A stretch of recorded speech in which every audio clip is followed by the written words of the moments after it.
వరి ధాన్యం కేంద్రాల్లో రైతులు పడిగాపులు కాస్తున్నారు. నెల రోజుల క్రితం ధాన్యాన్ని కేంద్రాలకు తీసుకొచ్చినప్పటికీ తూకం వేయడం లేదని రైతులు వాపోతున్నారు. అకాల వర్షాలు కురిసే అవకాశం ఉన్న నేపథ్యంలో త్వరగా కేంద్రాల నుంచి ధాన్యాన్ని తరలించాలని రైతులు కోరుతున్నారు. ధాన్యం కొనుగోలుకు సంబంధించి మరిన్ని వివరాలు మంచిర్యాల జిల్లా నుంచి మా ప్రతినిధి అరుణ్ కుమార్ అందిస్తారు. కాలం పండించిన పంటలను అమ్ముకోవడానికి రైతులు అనేక ఇబ్బందులు పడుతూ ఉన్నారు. వరి ధాన్యం కొనుగోలు కేంద్రాలకి వరి ధాన్యంను తీసుకొచ్చి నెల రోజులు గడుస్తున్నా కూడా ఇప్పటివరకు అయితే పూర్తి స్థాయిలో వరి ధాన్యం కొనుగోలు కాకపోవడంతో కూడా రైతులు తీవ్ర ఆందోళన చెందుతున్నారు. ఉదయం 4-5 గంటల నుంచి కూడా 10-11 గంటల మధ్యాహ్నం వరకు కూడా రైతులకు వరి ధాన్యం కొనుగోలు కేంద్రం వద్దనే వడ్డదద్ద ఉంటూ కూడా కాపలా కాస్తున్నటువంటి పరిస్థితి కొనసాగుతుంది. తీవ్ర ఎండ 46 నుంచి 47 అత్యధిక ఉష్ణోగ్రతలు ఉన్నటువంటి ఎండ తీవ్రతను తట్టుకొని కూడా రైతులు కళ్ళల మధ్య పడిగాపులు కాస్తున్న అధికారులు స్పందించడం లేదు. కొన్ని ప్రాంతాలలో ఏదైతే కొనుగోలు చేసి ఏదైతే ధాన్యం తూకం వేసిన ధాన్యాన్ని కూడా తరలించడానికి కూడా రైతులు ఏదైతే లారీల సమస్యతో కూడా పూర్తిగా కూడా ధాన్యాన్ని కూడా తరలించేటువంటి పరిస్థితి లేకుండా పోయింది. మొత్తం కూడా ఇటు మంచిర్యాల జిల్లాకు సంబంధించి చెన్నూరు, వేమనపల్లి, కోటపల్లి, నిన్నెల, నీల్వాయితో పాటు అదేవిధంగా కూడా హాజీపూర్, లక్ష్మీపేట, జన్నారం, ఈ జైపూర్ మండలాల్లో కూడా ప్రధానంగా ఈ వరిధాన్యం కొనుగోలు సమస్య అయితే ప్రధానంగా ఉన్నది. టేకుమట్లకు సంబంధించి కూడా మనం టేకుమట్లలోని వరిధాన్యం కేంద్రం వద్ద ఇక్కడ కూడా మనం చూడొచ్చు. చాలా ప్రాంతాలలో కూడా వరిధాన్యం అయితే ఇక్కడ తీసుకొచ్చి నిలగడుస్తున్నా కూడా ఇప్పటి వరకు అయితే మనం చూడొచ్చు కుప్పలు అక్కడే ఉన్నాయి. కొన్ని మాత్రం అంటే కేవలము 100లో ఒక 25% కూడా కొనుగోలు అయినప్పటికీ కూడా అవి కూడా ఇక్కడే ఉన్నాయి. ఏదైతే ఆ కొనుగోలుకు సంబంధించినటువంటి ఏదైతే ఆ ధాన్యాన్ని కూడా ఇంకా తరలించలేదు. ఒకవేళ ఇట్లా అకాల వర్షాలు కురిస్తే ఇట్లా పరిస్థితి ఏంటంటే కూడా రైతులు అయితే ఆవేదన వ్యక్తం చేస్తూ ఉన్నారు. దీనికి సంబంధించి మనతో మాట్లాడడానికి ఒక రైతు ఉన్నాడు, ఆయన అడిగి తెలుసుకుందాం. చెప్పండి బాబు, ఎట్లా ఉంది అసలు ఎన్ని రోజులు ఇక్కడ తీసుకొచ్చి ఏంది అసలు పరిస్థితి? సారు, మేము తీసుకొని వచ్చి ఇప్పటికిగో 28 తారీఖు నాడు పోసినాము. అందులో పోసినాక కూడా ముందు సీరియలు అని అంటాను. కొట్టుకపోయిన వాళ్ళే తూర్పాల ఒక సగము ట్రాక్టర్లు పోయినాయి కూడా అవి ఆన్నే ఇంకా ఉల్లార పోసి ఆడున్నాయి.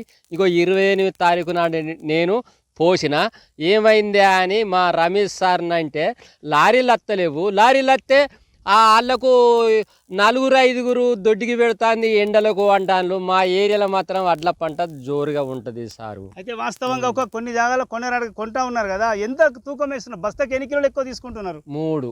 3 కిలోలు తరుగు తీసుకుంటాను సారు. సరే, మంచిది పోయినా కానీ ఈ 3 కిలోలు పోయినా మంచిదే, కానీ ఇంకా తడితే ఇంకా ఘోరం అవుతుంది కదా సారు.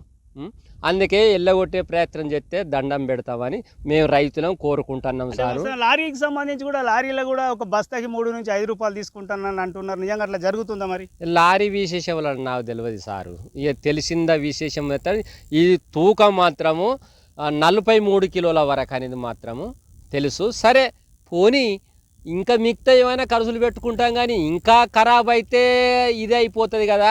వచ్చేటాటిని జర చేరగొట్టుకునే ప్రయత్నం చేయాలి. ప్రభుత్వానికి దండం పెడతాను తప్ప ఇంకా ఏం లేదు. ఇక ఇదైతే రైతులు అయితే ఆవేదన తెలుపుతున్నటువంటి పరిస్థితి. ఏదైతే మనం చూడవచ్చు ఇక్కడ, అంటే ఇప్పటి వరకు కూడా మంచిర్యాల జిల్లా వ్యాప్తంగా, ఇటు ఆసిఫాబాద్ జిల్లా వ్యాప్తంగా కూడా దాదాపు 80% వరకు కూడా కళ్ళాలలోనే వరిధాన్యం అయితే ఉన్నటువంటి పరిస్థితి ఉన్నది. పూర్తి స్థాయిలో కొనుగోలు అయితే జరిగేటువంటి పరిస్థితి లేదు. ఒక పక్క లారీల కొరత ప్రధాన సమస్య, మరొకటి బార్దాన్ల సమస్య ఉంది. బార్దాన్ల సమస్య కూడా కొన్ని వరిధాన్యం కేంద్రాలలో కూడా రైతుల డబ్బులు చెల్లించి కూడా ఏదైతే బార్డాన్లను కొనుగోలు చేసేటువంటి పరిస్థితి తలెత్తింది. ముఖ్యంగా కూడా ఏదైతే ఇప్పటికే కళ్ళాలలో ఉన్నటువంటి ధాన్యాన్ని పేరుకుపోయి కళ్ళాలలో కూడా ధాన్యం ఉన్నది. ఆ ధాన్యం కూడా అకాల వర్షం ఏదైతే వర్షాకాలం సమీపిస్తూ ఉన్నది. మరో కొన్ని రోజులలో కూడా ఋతుపవనాలు ఏదైతే తెలంగాణలో ఋతుపవనాలు వీచేటువంటి అవకాశం ఉన్నదని కూడా వాతావరణ శాఖ హెచ్చరించిన నేపథ్యంలో కూడా రైతులైతే ఆందోళన చెందుతూ ఉన్నారు. ముఖ్యంగా ఇప్పటికైనా మిగిలినటువంటి ఎక్కడైతే మంచిర్యాల, ఆసిఫాబాద్ జిల్లాలో ఏదైతే ధాన్యం కేంద్రాలు ఉన్నటువంటి ధాన్యాన్ని కూడా ఖచ్చితంగా కూడా త్వరగతిన కూడా ఏదైతే లిఫ్ట్ చేసి ఇక్కడ నుంచి ఏదైతే మిల్లులకు తరలించాలి. ఇప్పటికే క్వింటల్కి కూడా 3 నుంచి 5 కిలోల వరకు కూడా తరుగు పేరుతో కూడా తీస్తూ ఉన్నారు. అయినా మేము ఒప్పుకుంటూ ఉన్నాం, కానీ త్వరగా కూడా వీటిని ఇక్కడ నుంచి లిఫ్ట్ చేసి తమను ఆదుకోవాలి. అకాల వర్షాల బారిన ధాన్యం తడవకుండా కూడా ఇక్కడ నుంచి తొందరగా ధాన్యాన్ని అయితే తరలించాలని అయితే రైతులు ప్రభుత్వాన్ని, అధికారులు అయితే కోరుతున్నటువంటి పరిస్థితి. కెమెరా పర్సన్ శ్రీనివాస్తో అరుణ్ కుమార్, రాజు న్యూస్, టేకుమట్ల, మంచిర్యాల జిల్లా.